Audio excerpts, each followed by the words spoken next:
انبیاء کے وارث ہیں اور انبیاء نے اپنی وراثت میں علم چھوڑا ہے. انبیاء نے اپنی وراثت میں علم چھوڑا ہے تو وہ اپنے علم کے مطابق عوام کو آخرت کی طرف بلاتے اور کھینچتے رہتے ہیں. بلاتے اور کھینچتے رہتے ہیں اپنی طرف، آخرت کی طرف بلاتے رہتے ہیں اور کھینچتے رہتے ہیں. دوسرا بیان فرماتے ہیں کہ دوسرے حکام ہیں، حاکم حضرات ہیں، جن سے لوگوں کے دینی اور دنیاوی معاملات وابستہ ہوتے ہیں. تو کہتے ہیں وہ لوگ رائی نگراں کی طرح. رائی کہتے ہیں چرواہے کو. جس طرح رائی کو یہ لازم ہے کہ وہ اپنی بکریوں کی حفاظت کرے، کوئی بھیڑیا ان پہ حملہ نہ کر دے، تو کہتے ہیں وہ کس کی طرح ہے؟ وہ اپنی بکریوں کی نگرانیاں کرتا ہے. اسی طرح حاکم ہے کہ جو عوام کا نگراں ہوتا ہے، ان کی دیکھ بھال کرنے کے لیے ہوتا ہے. وہ خادم ہوتا ہے قوم کا. میاں منسٹر، پرائم منسٹر، یہ صاحب یہ مرتبے نہیں ہے، یہ خدمت کے درجے ہیں میاں، کہ اللہ نے تمہیں خادم بنایا ہے. ممبر، چیئرمین، ودھایک، ایم پی، یہ کیا ہے؟ یہ سب جنتا کے خادم ہیں. انہیں چاہیے کہ وہ جنتا کی رات و دن خدمت کرتے رہے. حکام ہیں کہ جن سے ان کے دینی اور دنیوی معاملات وابستہ ہوتے ہیں. اور تیسرا فرماتے ہیں کہ غازی، مجاہدین کے بارے میں تو وہ اللہ کے فوجی. مجاہدین وہ اللہ کے فوجی ہیں جو منکرین خدا، منکرین ذات خدا، منکرین رسالت صلی اللہ تعالی علیہ وسلم کو سزا دے، ان کی تعریف کرے، انہیں ادب سکھائے. اور چوتھے فرماتے ہیں اہل کسب. اہل کسب یعنی تاجر لوگ. چوتھا کون ہے؟ تاجر لوگ ہیں. کہتے ہیں اہل کسب تو وہ لوگ مصالح خلق کے لیے اللہ کے امین ہیں. اللہ نے انہیں امین بنایا ہے، امانت دار بنایا ہے. وہ مخلوق کی مصلحتوں کے امین ہیں. ان کے پاس لوگوں کی مصلحتیں امانت رکھی گئی ہیں. اب ان مصلحتوں میں وہ لوگ اگر امانت داری کرتے ہیں تو اپنے رب کو راضی کرتے ہیں، اور اسی میں اگر خیانت کرتے ہیں تو اپنے رب کے قہار کے غضب کے لیے تیار رہیں کہ وہ ان سے قیامت کے دن ناراض ہوگا. پھر انہیں کوئی بچانے والا نہیں ہوگا جو ان کی کوئی مدد کر سکے، ان کی کوئی سفارش کر سکے جو انہیں بچا لے. تو چوتھے وہ تاجر ہیں کہ جو خلق کے مسالے کے اللہ رب العزت نے مصلحتوں کے، مخلوق کے مصلحتوں کے اللہ رب العزت نے امین بنائے ہیں کہ وہ امانت لوگوں کی مصلحتوں میں کرے. پھر فرمایا کہ عمرا لوگوں کے مقتدا ہیں. لوگوں کو چاہیے، عمرا اور علماء لوگوں کے مقتدا ہیں. لوگوں کو چاہیے، عوام کو چاہیے کہ وہ ان کی پیروی کریں، ان پر اتباع لازم ہے.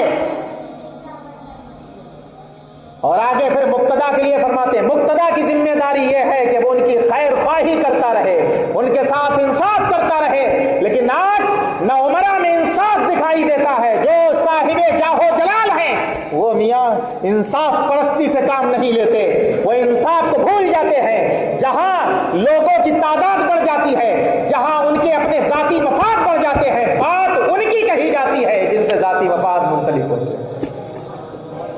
ملی اور سماجی مفاد کو کوئی ترجیح دیتا نظر نہیں آتا عمرا میں، حکما میں.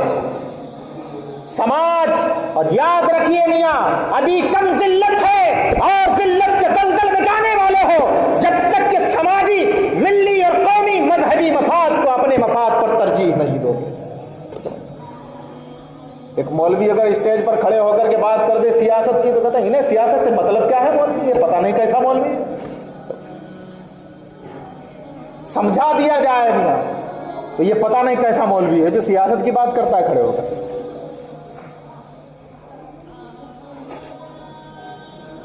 ہم اپنے مفاد کو، ہم اپنی پاور کو استعمال اگر کر رہے ہیں تو وہ صرف اپنے مفاد کے لیے، نہیں دیکھ رہے ہیں کہ قوم کہاں جا رہی ہے، ملت کہاں جا رہی ہے، سماج کہاں جا رہا ہے، مذہب کہاں جا رہا ہے، اس کی پرواہ ہم نہیں کرتے. اپنے قدم کا فائدہ دیکھ رہے ہیں مجھے اس نیتا سے کتنا فائدہ پہنچ رہا ہے. کسی کا بھائی کھڑا ہے تو کسی کا رشتہ دار کھڑا ہے تو اب ہم نہیں دیکھیں گے اگرچہ وہ ووٹ ہماری پاور گڈھے میں جا رہی ہے، ہم گڈھے میں ڈالنے کے لیے تیار ہیں. نہیں دیکھ رہے ہیں کہ ہماری اس پاور سے قوم کا، ملت کا، مذہب کا، سماج کا، جنتا کا نقصان کتنا ہوتا ہے. جو قوم کی خدمت نہیں کر سکتا وہ کبھی بھی مخدوم بن نہیں سکتا. جن کے دلوں میں قوم کی خدمت کے جذبے ہوتے ہیں اللہ رب العزت انہیں دنیا کا مخدوم بنا دیتا ہے. آج بھی دیکھ لو کہ جنہوں نے خدمتیں کی ہیں آج وہ زمین کے اندر موجود ہیں لیکن لوگوں کے مخدوم بنے ہوئے ہیں, لوگوں کے طاقے ان کے دروں پر لگے ہوئے ہیں. کیوں؟ کیونکہ وہ خادم تھے, اللہ نے انہیں مخدوم بنا دیا. تو حکام انصاف پرستی سے کام نہیں لیتے, انصاف بھول جاتے ہیں. جہاں اپنا فائدہ ہے وہاں ہم سب کچھ بھول جاتے ہیں. یاد رکھو اللہ رب العزت نے تمہیں رائی بنایا, نگراں بنایا. تم نے کیسے کچھ بکریوں کی رکھوالی کی اور کچھ کی نہیں کی, کچھ کو جانے دیا. ان کے بارے میں نہیں پوچھا جائے گا کہ یہ کیوں گئی, پوچھا جائے گا. ہر چرواہے سے اس کی بکریوں کے بارے میں پوچھا جائے گا. مطلب یہ ہر حاکم سے اس کے محکوموں کے ماتحتوں کے بارے میں پوچھا جائے گا کہ تو نے ان کے حقوق ادا کیے تھے یا ادا نہیں کیے تھے. اگر نہیں ادا کیے تھے تو جواب دے آپ ہوں گے اور آپ سے ضرور پوچھا جائے گا.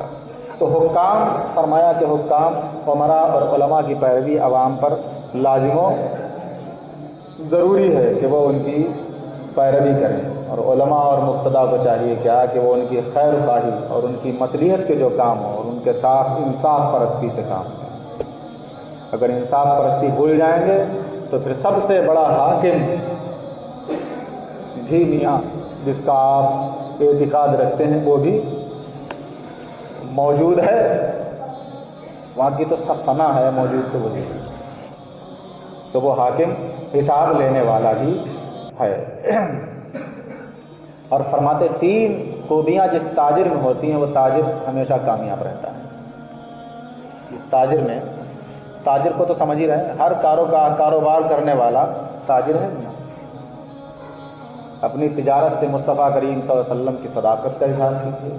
اپنی تجارت سے آپ کی امانت, آپ کی رواداری, آپ کی الفت و محبت, آپ کی امانت داری آپ کی تجارت سے ظاہر ہونا چاہیے. تو فرماتے ہیں جس تاجر کے اندر 3 خوبیاں ہوتی ہیں وہ ہمیشہ کامیاب رہتا ہے. کہتے ہیں نمبر 1 زبان کا پاک, جس کی زبان پاک ہونا چاہیے. تو کہتے ہیں زبان کے پاک سے مطلب کیا ہے کہ وہ اپنی زبان سے جھوٹ نہیں بولتا, فضول باتیں نہ بولتا اور ذرا سی بات پہ قسمیں نہ کھاتا. قسم خدا کی کہتے ہیں صاحب اتنے کا خریدا, کیوں قسم کھا رہا ہے, کسی نے کھلائی ہے قسم تجھے. تو کہتے ہیں زبان کا جو پاک ہوتا ہے وہ تاجر کامیاب رہتا ہے. اور فرماتے ہیں دوسرا وہ جو دل کا پاک ہوتا ہے. اس کے دوسری خوبی کیا ہے کہ جس کا دل پاک ہو, دل میں کھوٹ نہیں ہونا چاہیے. جب لوگوں کو دے رہے ہو, مال اچھا کہہ کر دے رہے ہو تو اچھا ہی ہونا چاہیے. اگر اچھا کہہ کر کے دے رہے ہو, یہ نہیں کہہ تو اچھا رہا لیکن دل میں کھوٹ چھپائے ہو, اس کا عیب اپنی طرف کر لیا اور چکنا والا سامنے کر دیا. جب کالی پنی میں رکھ دیا اور گھر لے کر گیا تو وہ دیکھ رہا تھا یار کتنا بڑا دھوکہ دیا اسے, تو کھوٹ چھپا کر رکھ دیا. سیب جدھر دگیلا تھا وہ اپنی طرف دیکھو بالکل ٹھیک ہے, اور اس کے بعد کالی پنی میں رکھا, جب خریدنے والا لے کر کے آ جاتا تب تک مجھے دھوکہ دیا گیا. تو فرماتے ہیں کہ دل کا پاک ہونا چاہیے. دوسری خوبی کیا ہے, اس کا دل پاک ہونا چاہیے. تو کہتے ہیں اس کے دل میں کھوٹ نہیں ہونا چاہیے, خیانت نہیں ہونا چاہیے اور کسی سے حسد نہیں ہونا چاہیے. بازار میں لوگ آواز لگاتے ہیں, آپ نے دیکھا, ارے بانٹ دیکھ لیو, ترازو دیکھ لیو, نہیں سنا ہے آپ نے؟ دوسروں کی طرف اشارے کر کر کہتے ہیں کیا ہے کہ دوسروں کے بانٹ دیکھ لیو, تولے دیکھ لیو. تو دوسروں کی طرف اشارے کرتا ہے کہ دوسرے کی تولے دیکھ لیو, دوسرے کی گریبان میں جھانکنے کے لیے کہتا ہے کہ دیکھ لو. تو دوسروں کو مورد الزام ٹھہراتا ہے, کیا اپنی بات کو منوانے کے لیے. کیا ہے اس کے دل میں حسد پیدا ہو گیا کہ دوسرے کی دکانداری اور سب میرے پاس آ جائے. اللہ نے رزق دینے کا وعدہ تو سب سے کیا, کوئی اکیلا تھوڑی ہے. تو کہتے ہیں دل کا پاک ہونا چاہیے. اور نفس 3 کاموں کے لیے محافظ رہنا چاہیے. 3 کام یہ ہیں کہ نماز پنجگانہ,